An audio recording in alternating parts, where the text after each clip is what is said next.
आपके सामने कौन बैठा है? ये तो एक बात करने का तरीका है कि कोई जो हमारे से उम्र में बड़े हैं उनका दिशा निर्देश हमें मिल सके, क्योंकि आने वाले समय में आपने भी इस साइड आकर बैठना है। तो इस साइड बैठने की गरिमा का तो पता होना चाहिए, नहीं पता होना चाहिए? क्योंकि जब हम छोटे थे, आपकी उम्र में थे, तब हम सामने बैठते थे, बड़ों को बैठा हुआ देखते थे और यहाँ की गरिमा को समझते थे। इसी गरिमा को समझते हुए आज ये मीटिंग रखी गई है। आज की मीटिंग का जो मुख्य उद्देश्य है वो क्या है? सबके मन में ये क्वेश्चन होगा, है ना सबके मन में, कि क्यों हम सबको इकट्ठा किया गया है? आज की मीटिंग का सबसे मुख्य मेन उद्देश्य तो ये है कि हम सब ब्राह्मण एक हो जाएं। आज हमारे लिए बहुत बड़ा गर्व का पल है कि आज गौड़ ब्राह्मण सभा और साक्षर ब्राह्मण सभा एक मंच पर है, एक जगह पर है, तो ये जो लोग हमारे बीच में खाई पैदा करने का काम करते हैं, आज उन लोगों के मुंह पे हमने थप्पड़ मारने का काम किया है। क्योंकि ब्राह्मण एक ही है, हमें जितने मर्जी वर्गों में आप बांट दीजिए, लेकिन जब जब ब्राह्मण के ऊपर कोई बात आएगी तो करनाल जिले का, हरियाणा का और पूरे देश का ब्राह्मण, सारस्वत, गौड़ या अन्य किसी वर्ग का कोई भी ब्राह्मण है, उन सबको हम गले लगाने का काम करेंगे और हम सब एक बन के रहेंगे। बन के रहेंगे ना एक?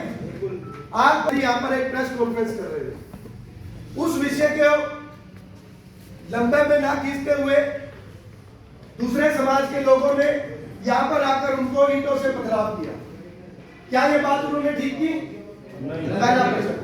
दूसरा प्रश्न, अगर अशोक शर्मा जी के मुंह से कोई गलत शब्द निकला था तो क्या उनको कानूनी काम करना चाहिए या नहीं करना चाहिए? वो संविधान की दुहाई देने वाले लोग हिंसा के ऊपर कैसे उतर आए? ये बात आज सोचनी है, नहीं सोचनी? सोचनी है। मैंने आपके बारे में कोई अपशब्द कहा, संविधान कानून क्या कहता है कि मैं उसके लिए प्रशासन के पास जाऊं और मेरी भावना आज हुई है, इसके खिलाफ कार्रवाई की जाए। ये सबसे पुराना मंदिर है, हमारे मंदिर में आकर उन्होंने हमारे ऊपर अटैक कर दिया। शर्मनाक बात है। हमने फिर भी संयम बरता, हमने फिर भी संयम बरता, क्योंकि हम बुद्धिजीवी कौम है।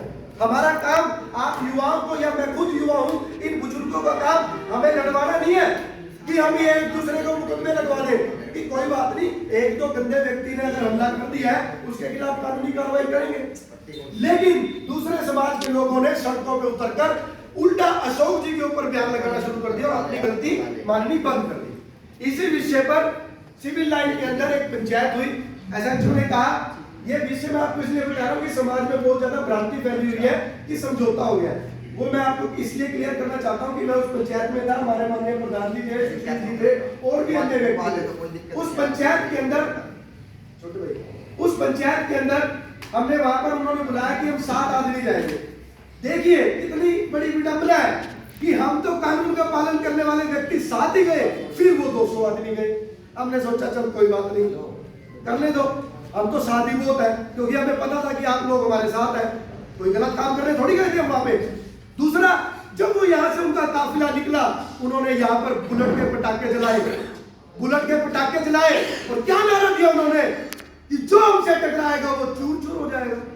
एक हमारे माननीय बुजुर्ग यहाँ पर बैठे थे, उनकी आत्मा में आग लगी कि कहाँ है हमारे शेर ब्राह्मण कि पहले वो हमारे यहाँ पर आके ईंट मारेंगे और फिर वो यहाँ पर जाते हुए ये कह के जाएंगे। ये बात हुई है ना, सुनी भी होगी आपने दोबारा। हमने, प्रधान जी ने ये प्रमुखता से मुद्दा उठाया, भाई आज जब थाने में सिर्फ 7 आदमियों को बुलाया गया है तो ये 150 आदमी किस बात के प्रदर्शन करना चाहते हैं? आज हम सबने भी आपको इकट्ठा कर लिया। अगर हमें पता होता कि वो वहां पे शक्ति प्रदर्शन करना चाहते तो हम सब उस दिन आपको इकट्ठा कर देते, लेकिन हमारे मन में वो बात तब तक नहीं थी। उसमें रहते हैं, हमें समाज में भाईचारा सबके बीच में खराब नहीं करना। हमने वहां पर एक मुख्य ये बात रखी कि ना तो उस समाज के लोग और ना हमारे समाज के लोग कोई एक दूसरे के समाज पर टिप्पणी नहीं करेगा। जायज बात ये तो। और जिसके ऊपर ये बात, मैंने भी, सबने ये बात उठाई, भाई जिन्होंने ये गलत काम किया उनके ऊपर कानूनी कार्रवाई की जाए। बेशक उनकी थाने से जमानत हो जाए, बेशक 751 का मुकदमा हो, कानूनी कार्रवाई तो आप लोग हमारा, हम भी इस देश नहीं है, कोई गलत बात तो नहीं कही। जैसे हम वहां से बाहर निकले, उसके शाम को या अगले दिन उनके समाज के कुछ 2-4 व्यक्तियों ने फिर मीडिया में कहना शुरू कर दिया ये हम संविधान का अपमान निशान कर। अरे संविधान तो मारने वालों ने भी लिखा होगा कहीं ना कहीं, उनका भी योगदान है समाज में या नहीं है? 284 व्यक्तियों के संविधान सभा में हस्ताक्षर है, वो सब हमारे समाज के थे। और अम्बेडकर साहब भी हमारे समाज के ही है, कोई बाहर से तो थे नहीं, वो बाहर से थोड़ी थे ना, लेकिन ऐसा एक नैरेटिव सेट कर दिया कि अंबेडकर जी तो खाली उनके हैं। प्रधान जी ने वहां भी कहा भाई, बोला हमारे ऊपर अत्याचार हुआ है, बोला नहीं ईंट हमारे ऊपर मार रहे, हमारी धर्मशाला पे तो अटैक करके अत्याचार तो आप पे किस तरह हो गया, बोला अम्बेडकर जी का बात करा। प्रधान जी बोला भाई अम्बेडकर मारा भी होगा, अब कल्ला तारा तारा अम्बेडकर, अगर पूरे देश ने उसको संविधान सभा का अध्यक्ष बनाया तो सबकी सहमति लगी होगी या नहीं लगी होगी सहमति। उसके बाद फिर उनके समाज के लोगों ने मीडिया में आकर बकवास करनी शुरू करी, वो बिल्कुल चुप नहीं रहे। तो सब थाने के अंदर जो बुद्धिजीवी लोगों ने बैठकर ये फैसला किया था कि कोई भी एक दूसरे समाज के ऊपर टिप्पणी नहीं करेगा, वो उनकी तरफ से नहीं हुई। आप लोग अब बताइए, आप लोग सोशल मीडिया में ज्यादा एक्टिव रहते हैं, मनुवाद से आजादी चाहिए, ब्राह्मणवाद से आजादी चाहिए। इन्होंने मार को 3000 तक तन ढकने नहीं दिया, इन्होंने मार को पानी नहीं पीने दिया। इस देश के अंदर ब्राह्मणों का कितना बड़ा योगदान है, आप सब बड़ी बात जानते हैं।